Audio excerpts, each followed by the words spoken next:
years of failure.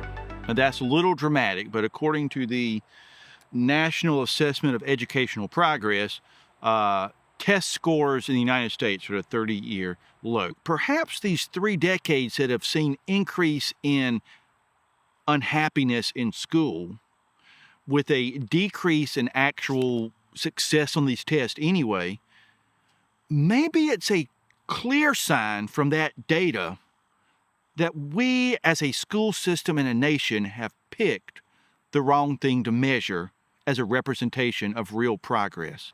James Clear, in his book Atomic Habits, has this wonderful insight about the danger of measuring the wrong thing, because he says we optimize what we measure for.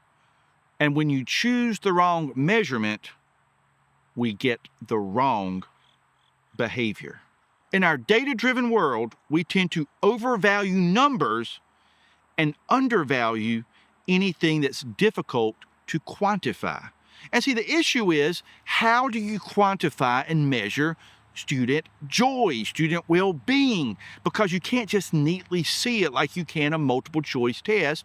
And just because we cannot really measure something does not mean it's not important. And just because we can measure something doesn't mean it is important.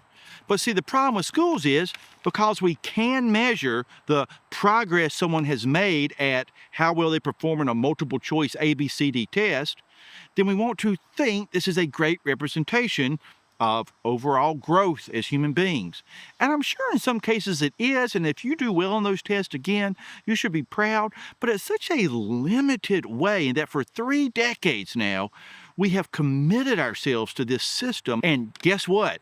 You can game the system, you can hire experts to come in and tell you how to arrange your numbers, you can start teaching to the test, but that's what you start getting, an emphasis on how to get better test scores, not how to get healthier, happier human beings. And that's the danger of picking the wrong thing to measure.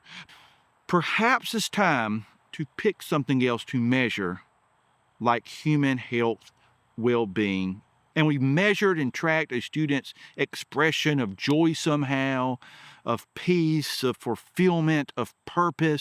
If we made that our main priority, maybe our schools would start getting the better behavior too.